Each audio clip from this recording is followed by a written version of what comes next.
I pull examples from movies, video games, TV shows all the time in my class.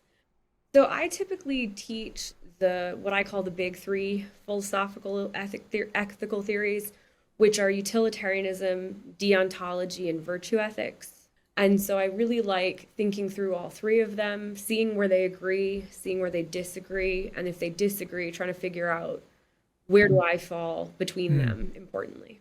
I don't know if I would say he's truly a moral person by the end because there is still a lot of murder. I think one of the big questions you can kind of sit with is like, what are my actions that I'm doing? What are the big things that I'm doing with my life? And how do those affect the people around me?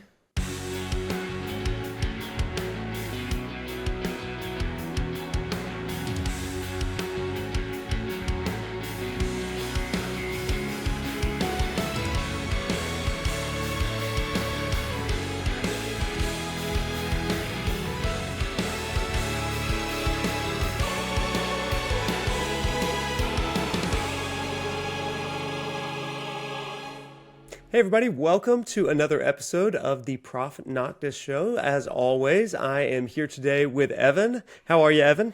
Oh, we're great today. Very excited about this one. Thank you so Hi. much, Dr. Gleason, for taking the I'm time to really be with excited. us. We are really excited because, as Evan said, we have a very special guest today. We have I don't even know where to begin, but a biomedical ethicist, faculty instructor at the University of Alabama, teaching medical ethics, philosophy of mental health, and foundations of medicine, whose research focuses on everything from social metaphysics, especially the philosophies of mental health and disability, to the ethical frameworks of medicine. Today we have the amazing Dr. Jennifer Gleason. Thank you so much Hi, for being it's here, really Jen. nice to be here. I'm really excited. This is a really exciting interview for us because, as you know, as we described in our invite to you, we're going through The Last of Us. And The Last of Us, for all of the themes that we can discuss, from psychology to philosophy and all this stuff, one core theme exists. What is the ethics of what's actually happening in this world regarding a vaccine? And so it's so amazing, and it's an honor for us to talk to somebody who knows what they're talking about, because we can armchair it, but you actually know the framework. So we're really, really excited about this. Now, you have a little bit of experience with The Last of Us. Could you talk to us a Yeah, little bit? so it was funny that you wanted to talk about The Last of Us because my experience with video games tends to be like Crash Bandicoot or Katamari Damacy, things that don't have much of a plot. Nice. But I love these kinds of games, but I'm the world's biggest chicken. So I can't sit and play through them because I just get too scared. But fortunately, my husband decided he wanted to play The Last of Us, and I saw the very beginning of it when he was sitting down to play, and I thought he was watching a movie, and I was like, "Oh, this movie looks interesting." And I sat down and then realized he had the controller, and I ended up sitting there watching his entire play that day. And then I was like, "Well, don't play without me." And I sat and watched him play Oh, through the entire game, so I've seen the entire game.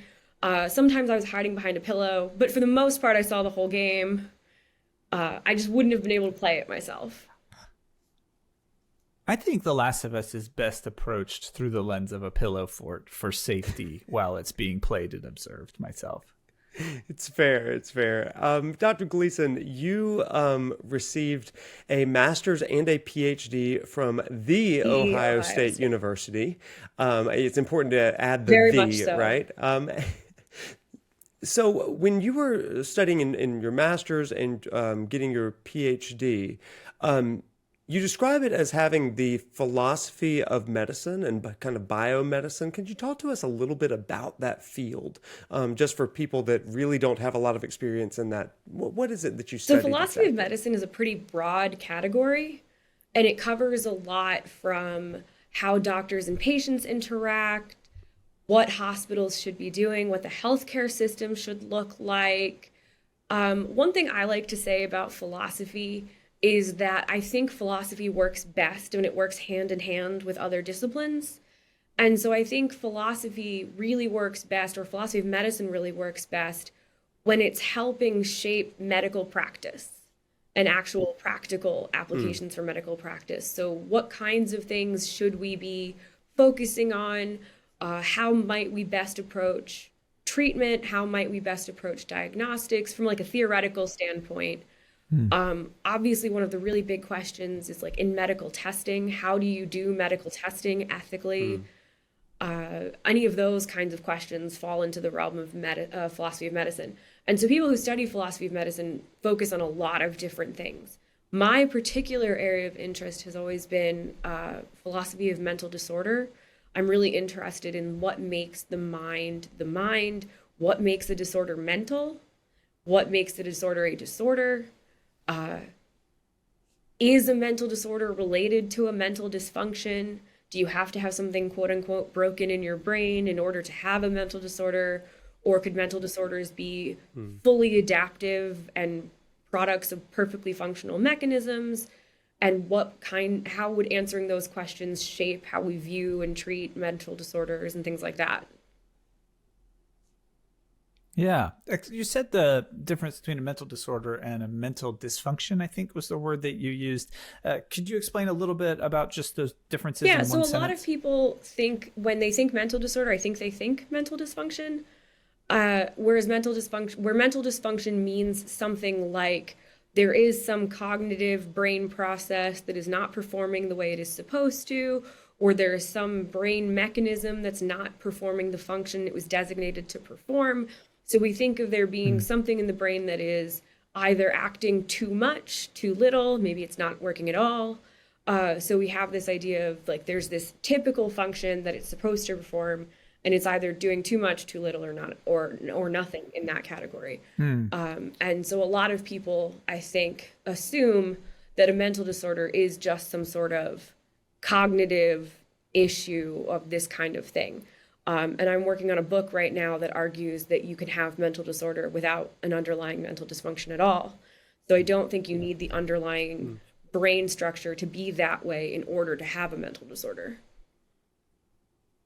Oh, okay. So if I was going to oversimplify it with an analogy, the mental dysfunction would be something almost mechanically is not functioning correctly. And then a mental disorder would be there may be mechanics involved, but for the most part, everything seems to be functioning correctly, but we're not having the outcomes. We're experiencing things that aren't good. So for example, if we had a driver and a car, if the car is the brain and the axle breaks, that would be a vehicle dysfunction.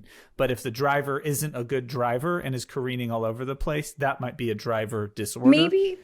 So the only reason I say maybe is because if you consider the driver part of the mechanistic structure of the car won't move without the driver, then that could be a dysfunction of itself. There are multiple different ways of perceiving dysfunction. I have an example in my book that I think maybe really illustrates this point, which is just we tend to think if you have like generalized anxiety disorder and you're really anxious, maybe your anxiety mechanism is just producing too much anxiety. But it might be that given your conditioning, you were raised in a really hostile environment, maybe like the environment in The Last of Us, your anxiety mechanism is going to be producing a lot more anxiety because of the environment you're in. And so the environment is working, the mechanism is functioning exactly as it should be. The example I like to use for this, which is the one I was trying to come up with, the example I like to use for this is of a smoke detector. A smoke detector in a non-smoky room that is beeping all the time is dysfunctional and it's annoying and we want it to stop. But a smoke detector beeping in a smoky room is still annoying and still something we want to fix, but it's not the fault of the detector. Yeah. Oh. What about a co-host that just keeps squeaking at the wrong time, even though there's nothing to squeak about? No, don't answer that. Don't answer that. Well, I love the way that you brought that back around to The Last of Us, because I think it's important that we have some working understanding of that. Because I imagine when we get to where we're headed with some of the decisions that Joel has made, his mental state and how he views the state of the world is also going to be a factor in evaluating the person who made the decision. So thank you for taking the time to explain that. I'm so grateful that we have people like you that are going to think about these kind of things. Because I'm going to be honest, as I was growing up and coming through school, and I was in a completely different world, literature, history, things like that. And so while I always found these things fascinating, I am so grateful that people with just the biggest brains in the world, like you, are able to think through all of these sort of dynamics. And I'm really curious, how did you end up here in this field? Like, what made you want to go into this particular So it was kind of a arena? roundabout way of getting here. I've always really been interested in sci-fi and fantasy and things like that. And so I was originally planning on going to law school and I wanted to be a lawyer. So I enrolled as a poli-sci major and I had an extra class slot and I had to take something. And so I took a philosophy of mind class to learn about minds and brains and cognition and things like that. And we read Do Androids Dream of Electric Sheep in that class, which is the basis of the movie Blade Runner. And I was just really fascinated with that book. I was really fascinated with the whole course. We spent a lot of time talking about AI and personhood and what makes somebody part of the moral community, what makes them somebody that has rights. Can non-humans have rights? Do all humans necessarily have those rights? And I started thinking about what those kinds of questions, and I got really, really interested in those questions. And so I very quickly switched my major to philosophy, still with the intent of going to law school. But I was writing philosophy papers on mind and cognition for fun in my free time, going to philosophy conferences in my free time. It's a telltale And sign. Oh, I was you talking to love my it. philosophy professor and I said, I don't know if law school is right for me. And she said, gee, you think? And I said, well, I don't really know what I should do. And she said, what are you doing this weekend? And I said, well, I'm going to the Virginia Humanities Conference. And she said, mm-hmm. And I said, oh, maybe I should go into philosophy. And originally I was thinking more about AI and cognition. And that started to shift into, well, what does it mean for a brain to function correctly or normally? Which is where I started thinking about the relationship with mental disorder and medical ethics. What a fun journey. I think a lot of us get into things due to the stories that we pay attention to. Sci-fi is a great entry point for really exploring philosophical concepts I use in it a lot all of the time. ways because it's this theoretical environment. Yeah. Tell me about it. I pull examples from movies, video games, TV shows all the time in my class. The Good Place is a great video or a great TV show to pull in ethical concepts, but I'm a big fan of pulling in Star Trek to discuss ethical concepts in medicine. In particular, if we're talking about what it means to be a person or what it means to be sentient, there's an episode of Star Trek where Data is on trial to determine whether or not he has the right to say, I don't want to be experimented on and I don't want to be dismantled and looked at and analyzed. And they have this whole trial to determine if he meets the criteria for personhood. And I show that clip to my students every time we have this conversation on personhood. And I think one of the really cool things is that these theoretical, scientific, sci-fi stories tie in so much with the real world in ways students don't even realize. For example, India has moved to classify dolphins and orcas as non-human persons, using the same kinds of criteria that they were using on Star Trek to classify Data.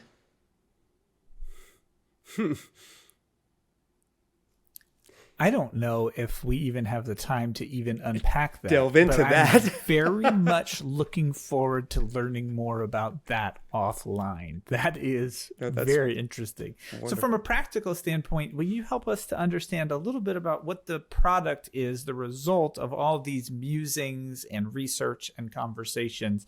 So what does a biomedical ethicist do? And more than that, why is this work important? So I think a biomedical ethicist can do a lot of things. One of them is teach future doctors and nurses.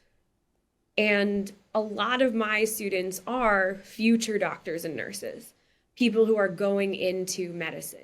And I think a lot of times people who are going into medicine are focusing on a variety of very important things.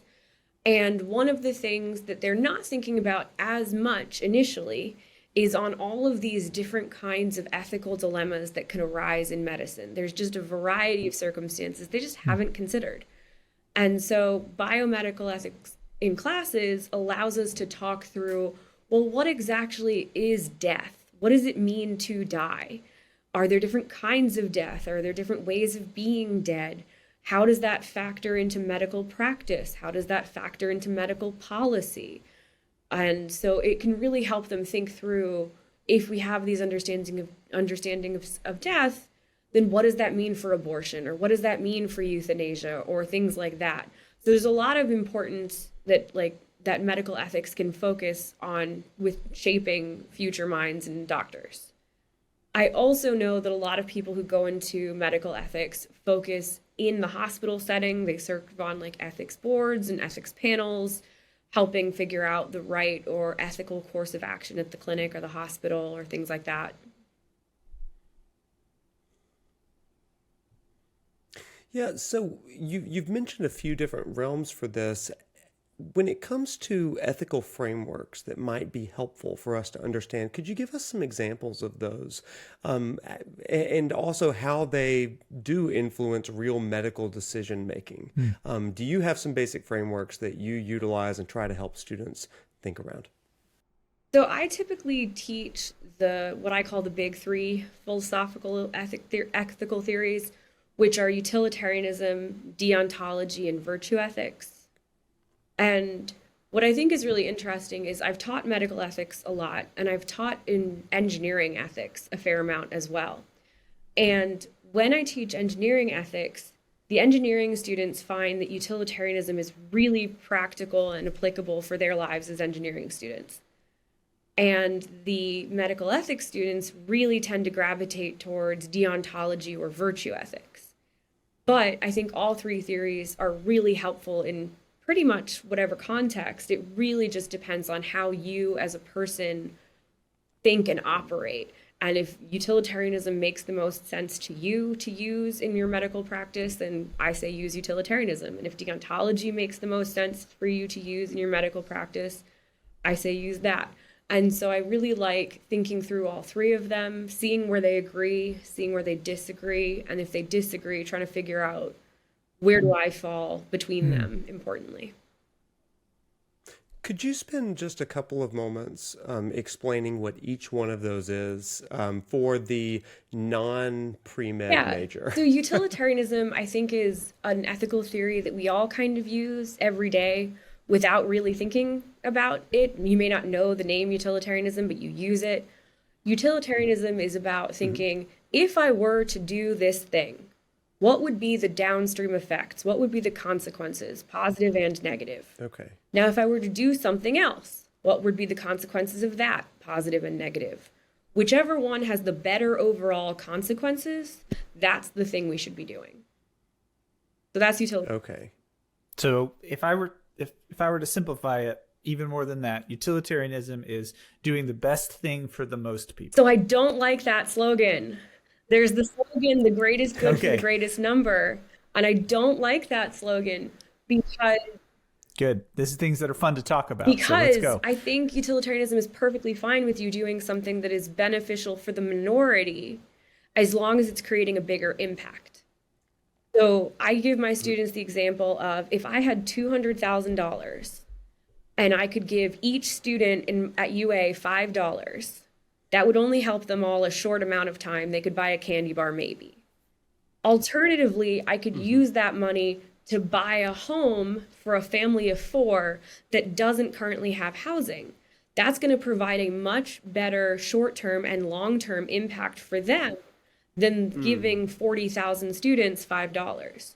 So even though giving $5 to 40,000 students helps more people, it's really the impact that matters. So it's not necessarily the greatest good for the greatest number. It's really the greatest impact, net benefit overall. Gosh, that's a terrific example that really makes sense. That's wonderful. I think we'll get into maybe how we measure impact as we layer it over our philosophical and ethical discussion of Joel's decision in the context of kind of our story. So next is deontology, yes. right? The deontology is a lot more complex, but the simplified version that I can give you is Kant thinks that there are laws of morality, just like the law of gravity exists, there's the law of morality. And so you have to abide by that moral law all the time. And unfortunately, I can't give you a PDF that just says murder bad, helping your neighbor good, because that would be infinitely long for all of the different actions. So he comes up with different tests we can use to check if our action is good or not. The unique thing about deontology versus utilitarianism is deontology says one action is wrong always in every single circumstance. The murder is wrong always and forever in every possible circumstance. For utilitarianism, it's always going to depend on those consequences, so it's going to be a case-by-case basis. Okay. The utilitarians are okay with murder if the consequences justify it. Okay, so deontology is all about the morality of a situation. Utilitarianism is all about the consequences and try to minimize or mitigate according to really how much collateral you're willing to live with. And we're recognizing, too, that these are gross oversimplifications of things that people write in papers and books and have studied their entire lives. So we're trying to come up with like the value menu of our frameworks here. So you said there's a third framework. Virtue ethics, I think, kind of falls in the middle of the two, as far as deontology is very morally rigid. Things always have the same value. Utilitarianism is very flexible. Things change depending on the situation. Virtue ethics kind of sits in between the two. This was developed by Aristotle. And Aristotle just has some general rules or virtues, he calls them, that a good person would follow. So the simple idea for virtue ethics is become a good person and you'll do good things. So you don't need rules on you need to abide by this rule or this principle or follow this algorithm. The idea is become a good human and the right actions will just flow. Yeah. So this is really, really helpful for us to kind of consider, and for all of our viewers and listeners, this is the framework with which we approach The Last of Us for this whole semester, okay? And so when we think about deontology, utilitarianism, and virtue ethics, there's a lot that can be said and to argue about the events of The Last of Us. Now, you and I have spoken via email a little bit just about the decision of all decisions in The Last of Us, okay? You've got this amazing story that's going to last you 15 to 20 hours, and then at the very end, you've got a moment that kind of turns everything on its head. Because and I'm just going to tell everybody full spoilers for this episode for The Last of Us Part 1 and Season 1 of the HBO show. But at the end, Joel makes the difficult decision to save Ellie and therefore forego a vaccine. Now, the Fireflies and the medical professionals aligned with them are going to use Ellie and essentially sacrifice Ellie to try to make this vaccine. Now, these two perspectives are just bristle against each other in the worst possible way and in a gunfire fight of fury, depending on if you're playing or watching the show. What is your take on this, and how do you see this pivotal moment through these three lenses? So I think the instant reaction from most people who see this, at least from people I've talked to, is that they think Joel has done something really terrible. He's thought about just this one person that he cares about, and he's not thinking about the greater good of society. And that leads really into utilitarianism, which is focusing on creating the biggest impact, creating the greatest good.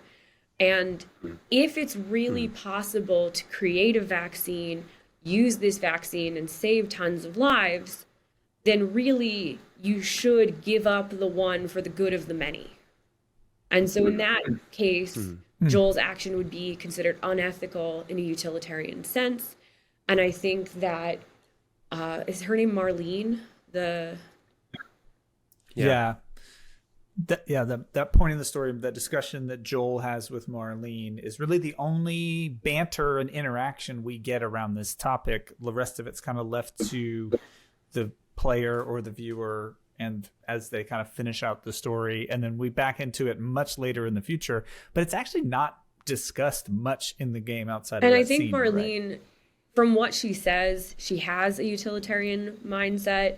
I think there's this scene with her, I believe it's like in a parking garage, where she's pleading with him, saying, "We really have to do this. This is the only way to save lives. It's bigger than both of us. I love Ellie, you love Ellie, but really we have to do this thing that'll save a ton of lives." And thinking of it from that perspective, then Joel has done something wrong according to utilitarianism. But I'm really sympathetic towards Joel. Maybe I shouldn't say that, but I'm personally sympathetic towards Joel. And I think that, Yeah, that was kind of my question, Jen. When you were watching your husband finish the game, Yeah. right? What was your immediate reaction? Were you thinking I utilitarianism, was, virtue ethics, or I was. were you okay? I teach it so much, just In that goes moment, there all the time. did you immediately say, I get it. I understand why he's doing this and I'm all No. for it. Immediately, if Okay. I have a utilitarian mindset, I tend to lean more towards deontology than utilitarianism. But if I had a utilitarian Okay. mindset, I can see where the fireflies are coming from. I get the reasoning. I understand the decision making. But I think they go about it the wrong way. Even if they think it's the correct ethical choice, there is a very similar option that they could have taken, which is tell Ellie what your plan is and have her Hmm. sign off. And from what we see of Ellie, I Okay. think she would have done it. And Yeah. that would have at least gotten her autonomous consent, which is autonomy is one of the most important foundational principles of medical ethics, is patient autonomy. You have to respect the patient and what they want. And I think if they had talked to her and she said yes, that would have made it even better, utilitarian wise, ethically speaking. If she had said no, I think the utilitarian would still say, yes, we should kill her because the potential for a vaccine is so great. The caveat Wow. here is that utilitarianism focuses on actual value instead of expected value. So when you're making Okay. Actual value versus Yeah, so okay. when you're making a decision for what to do, you can only look at what you expect will happen. So if we kill Ellie, I expect we will be able to make a vaccine, and I expect that we will be able to distribute the vaccine, and I expect that we will be able to save all these lives, and all of this looks very positive.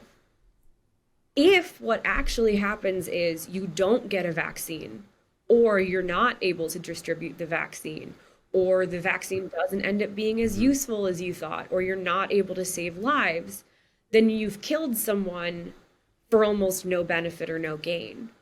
So it looks Yeah. like the right decision from a utilitarian standpoint before making the decision. But after making the decision, you might find out you were wrong.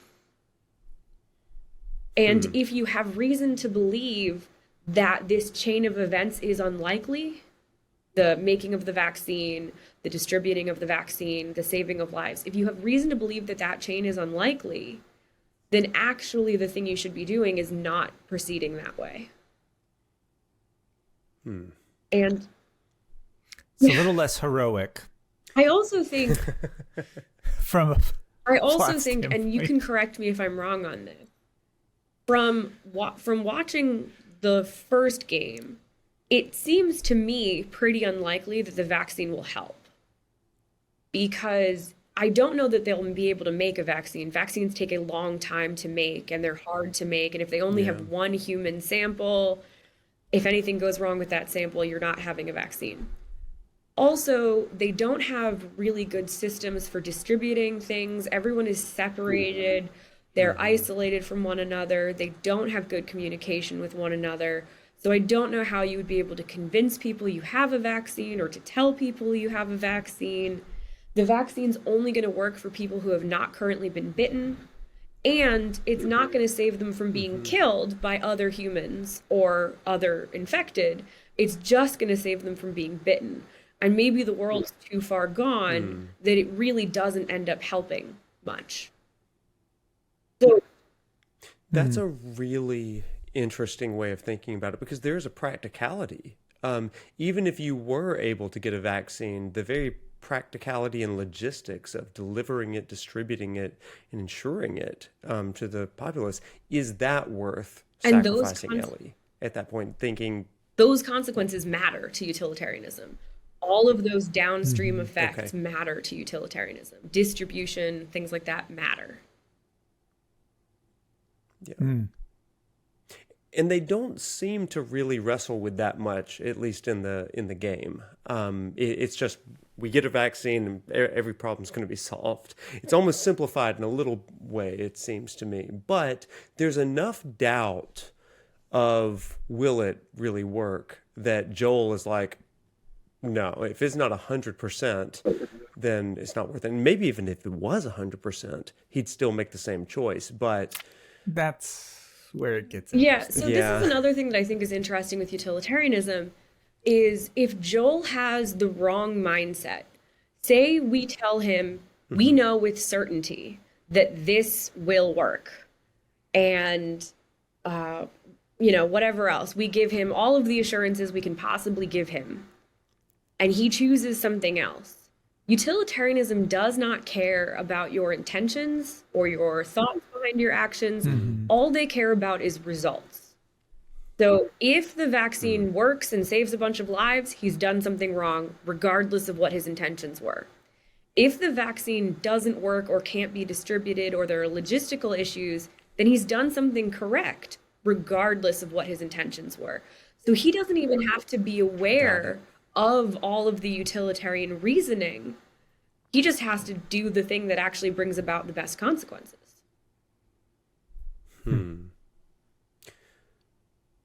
So when you speak about Joel and think about Joel, do you put him more into this deontological framework or virtue ethics, or? I don't know. I think probably he's very utilitarian. Throughout the game, he's making a lot of decisions based on odds of survival and likelihoods of getting to certain places. That all feels very utilitarian. I think you could view him as this decision being somewhat deontological at the end. And I think a lot of people who are medical ethicists or philosophers would disagree with me for saying this. But I think one of the important things for deontology is it's something like the golden rule, where you want to make sure you treat everyone with the respect that they deserve. And Ellie does not deserve to be hacked up for parts. She just doesn't. That's just not something people deserve. And if he's protecting her from being hacked up for parts, then you could say that he's following that deontological principle in his protection of her. And the kinds of things he says in the conversation with Marlene seems more along those lines as opposed to utilitarian lines.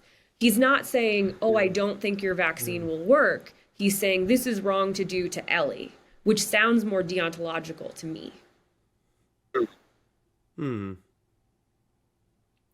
I have a question about deontology and its relatedness to like moral obligation or moral duty. Is it a universal moral duty that we're trying to understand, or is it a morality that's more based from cultural context and personality? Are we trying to get to one idea of morality that we can agree on, and how does that impact the really regional or cultural differences that different societies and cultures have with ethics, perpetuated into a post-apocalyptic wasteland as well? And what is their need and what is their ethics? Because we're applying a like organized non-apocalyptic societal expectation on morality versus the things that we assume that pretty much everybody in this story has had to kill in multiple ways and times, that they've all lost somebody. So the ability to get out of this apocalypse, I think maybe have different. So where does that sit in the morality? So is it an objective moral duty? Is it subjective and cultural moral duty? Tell us a little bit more about that from the deontology. So from deontology,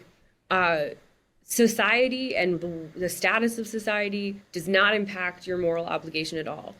For deontology, morality is fixed.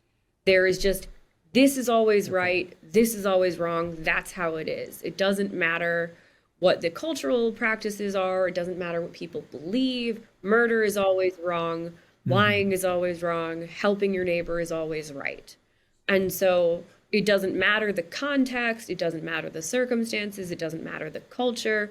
Those are just fixed rules. So like I said, gravity is a fixed rule. You can't just deny gravity. Kant thinks you can't deny the moral law. It's just there.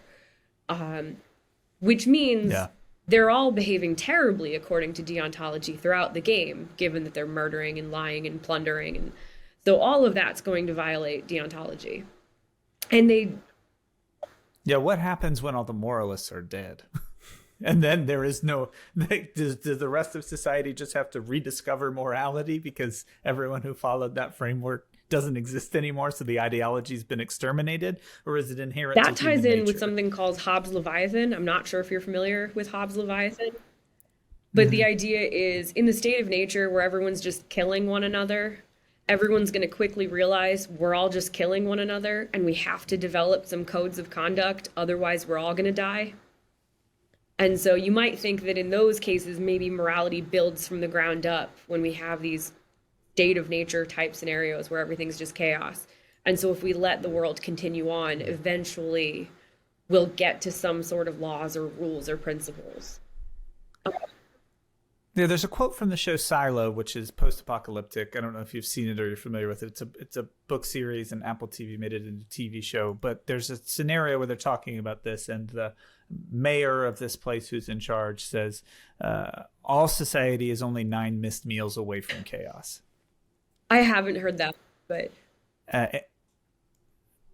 that's his, he uses it as a justification for, a firmer hand when it comes to order and different things like that. So it's an interesting conversation in the framing of the apocalypse, because I think when we look at these different codes of morality, because I want to get to the virtue ethics part of it too, and how that lens impacts how we would view Joel's scenario. The context of the apocalypse provides a different filter, maybe, if you will, to what we think about it. Because we're thinking about it with relatively full bellies and not having had to watch most everyone or everything that we've ever cared about be stripped away from us over the course of 22 years.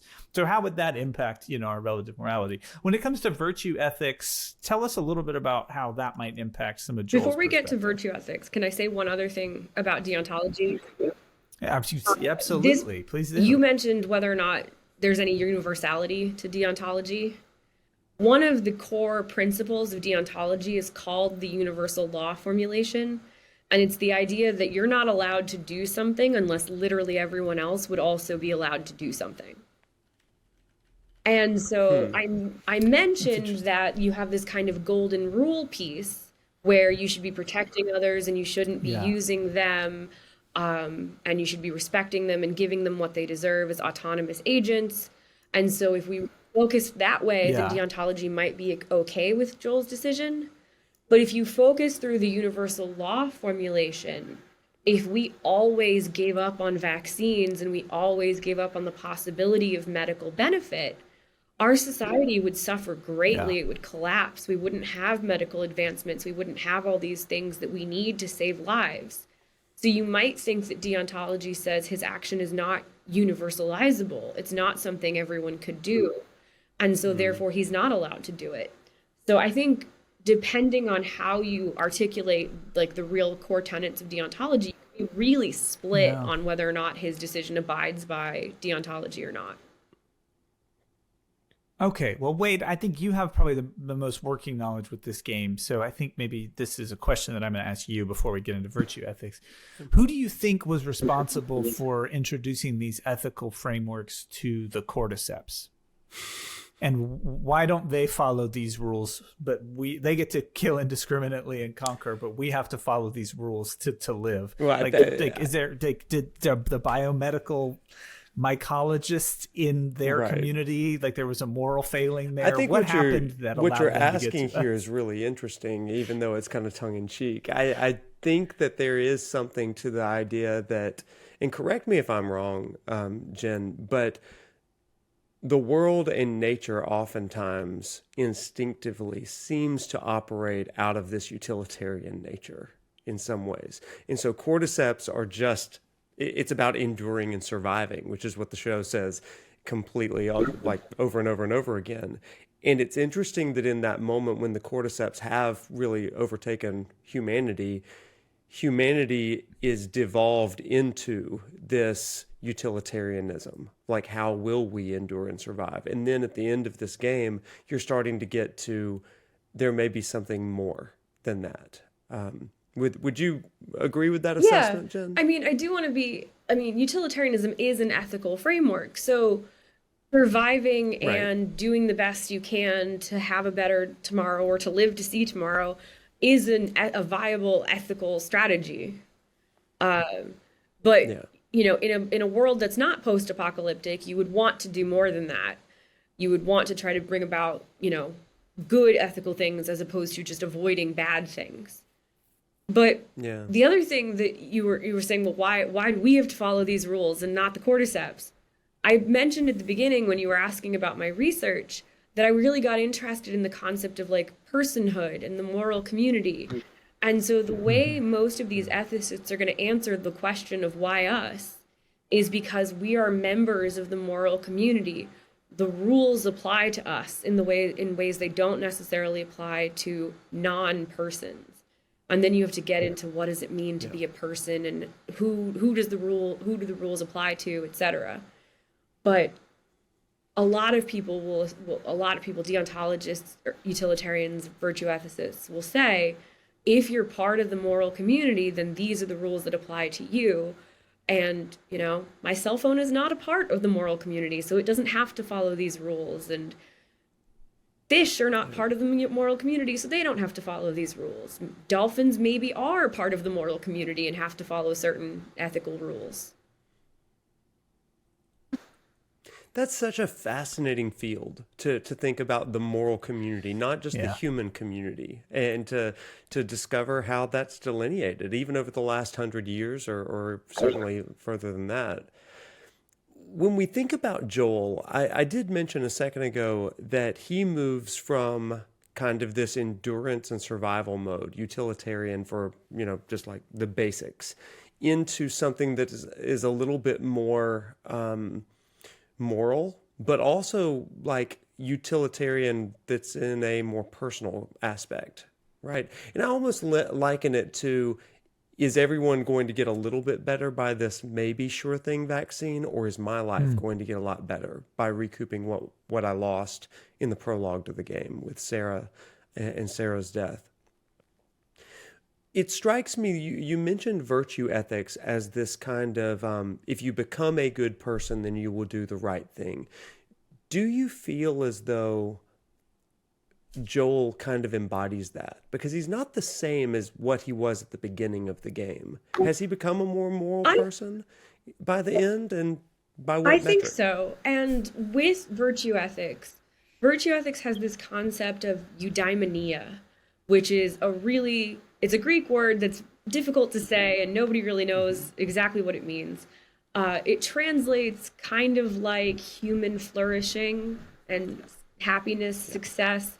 None of those are great translations, but it's like the pinnacle of morality, the peak of like being the best person you can be. And virtue ethics really believes that morality is a journey. And you become a better moral person through time by emulating other people who are better than you, by going through life and learning what things are wrong and what things are right. You become a more moral person. And they really think that part of that is being a good social being. So his interactions with Ellie have made him less hardened, less quick to violence, less selfish, less isolated. And so those relationships with Ellie have made him stronger as a person and better as a person. And so he is starting to make more morally correct decisions as the game goes on. I don't know if I would say he's truly a moral person by the end, because there is still a lot of murder happening in that. Right. Yeah. Let's just leave it at its But complicated. I think he's better than where he started. Yeah, he I think he's definitely feels different. again. He's different than where he started, He is different. which is interesting. That phrase, eudaimonia, this is such a wonderful concept of this human flourishing. It's almost like I think of how Eastern religions discuss nirvana, right? And it's almost like we know that nirvana is this sense and this state of utter actualization, enlightenment, flourishing, but you also can't exactly name it, right? It's a mystery in some ways. When it comes to this idea of eudaimonia, do you think that one of these ethical frameworks best leads to it, or is it a hybrid of all? And how might we implement that into our regular behavior in our non-Last of Us lives? I mean, so personally, and I said this earlier, I'm a big fan of deontology. And deontology has Okay. a similar idea of like to eudaimonia. They call it the kingdom of ends, the universal kingdom of ends, which is, the world as it should be, where we're all perfectly moral beings. I like the ideas of deontology a little bit more because I like that there's a lot less subjectivity to them. I don't necessarily want our morals to be dependent on what we think and feel because people can be wrong. A lot of people can just really Yeah. want the wrong things. If everyone decides that we're going to just, murder people and that's going to be the way we do things, I want to be able to say, but murder is wrong. And that's not something that utilitarianism can give you, and that's not something that virtue ethics can always give you. And I really like the idea of, but those things are just fundamentally at their core wrong. I don't care what the circumstances are. I want to be able to say, that's just not something you should do. And I might be willing to say, you couldn't have done any better given the situation. Yeah. But even though you couldn't have done any better, it doesn't make what you did right. Let me ask it from another angle. If someone were to spend 10 to 15 minutes in their week engaging with some of the ideas from ethics in a way that would improve the richness of their lives and help them understand themselves, nature, morality, whatever it is, a little bit better, what's a good use of a focused 10 to 15 minutes? If someone was to listen to this interview, we've asked a million more questions than we're ever going to answer, and that's kind of the point, right? But if you were going to take 10 or 15 minutes to really try and process this and engage it in some action steps that could spark some curiosity and help us understand it, what might those 10 to 15 minutes look like based on your experience and your conversations with your students and other professionals? So when you're thinking about ethics more broadly, I think one of the big questions you can kind of sit with is like, what are my actions that I'm doing? What are the big things that I'm doing with my life? And how do those affect the people around me? Are those things that I'm doing giving the other people around me what they deserve? Am I being a good friend? Am I giving the people around me the respect they deserve, the patience they deserve, the kindness they deserve? Am I being sympathetic towards them? But also, am I giving myself the kindness I deserve? Am I being respectful of my own time? Am I staying up all night, pulling all-nighters, studying for my exam and not focusing on my health? I don't deserve to be spending, 24 straight hours drinking Red Bull. I deserve to have like good sleep and to be healthy and happy. And thinking about what we deserve and what other people deserve and making sure our actions align with giving people what they deserve, I think is a really important thing to think about. And I would always focus when I started learning deontology on giving other people what they deserve and making sure they were respected. But I really found a lot of comfort in the idea of making sure I have to give myself what I deserve too. And it's okay to take breaks, and it's okay to breathe and step back and take time for your mental health or your physical health, to focus on you, to make sure you're the best you can be. Another idea there is, if you want to be the best moral person you can be and you want to be there for other people, you have to have a full tank to be able to do that. And if you're not focusing on helping yourself be a good person, which is in line with virtue ethics, then you're not going to be able to be a good person for other people because you're just going to be running out of gas. So I think focusing on, how can I improve my own health and well-being just as much as alongside of, am I really there for the people I'm supposed to be there for? I think that's such a wise thing to say. And you mentioned the golden rule earlier: love your neighbor as you love yourself, and that sort of thing. And it strikes me that a lot of times we do try to love others without having properly loved ourselves.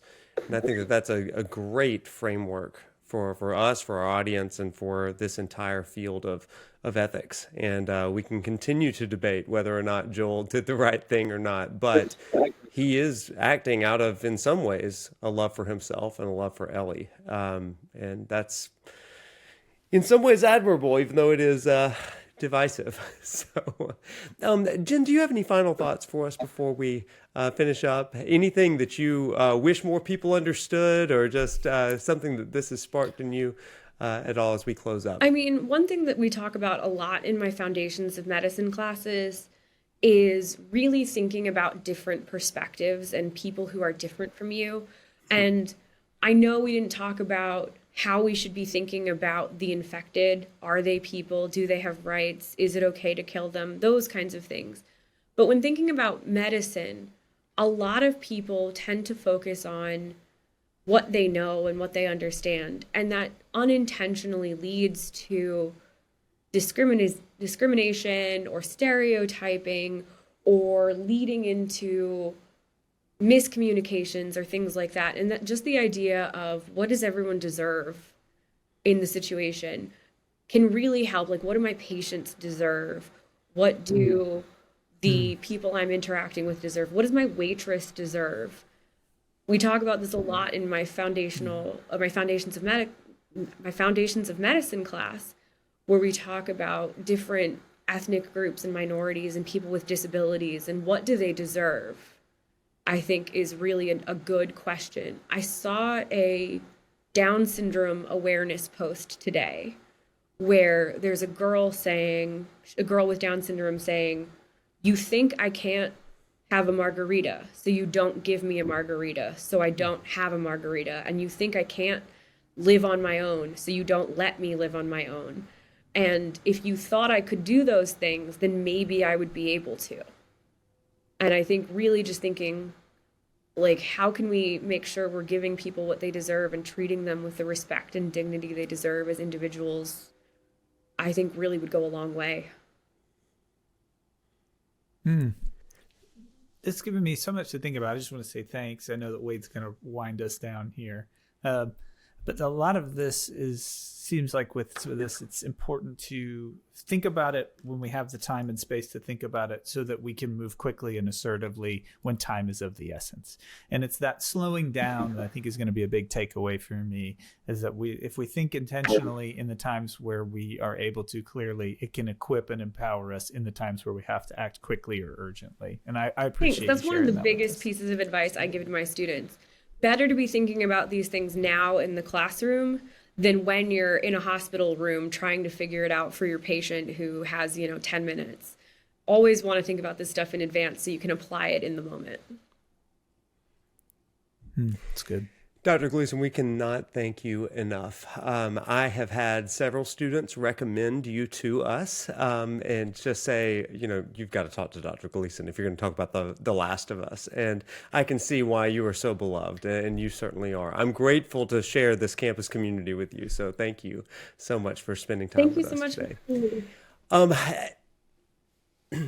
Absolutely. So everybody, Dr. Gleason works at the University of Alabama, where she teaches biomedical ethics and a number of other things. So you can certainly find her there. And if you're in the market for a university, go see Dr. Gleason and me at the University of Alabama. We'd love to have you. So, but again, we continue with the Last of Us lecture series, continuing with more interviews like this, as well as live lecture plays on Tuesday nights, where we play through the episode of the show in game every single week with weekly recap recaps of episodes leading all the way up to season 2, which now starts on April 13th, I believe they've announced. So we're really excited about that one.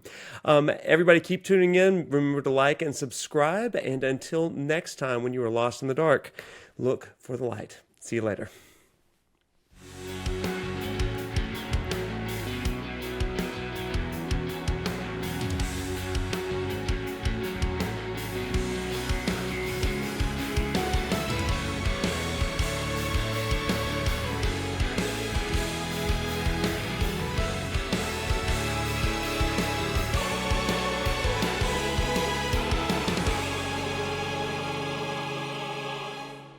Thanks to Dr. Gleason for the wonderful interview. Thanks to Husky by the Geek for our theme music. Thanks to Nick Smith for our graphics. And most of all, as always, thanks to you. This program is brought to you by viewers like you, and we really appreciate you. Once again, we hope everything is going great in your world, and we know that we will see you on our next episode. Bye-bye.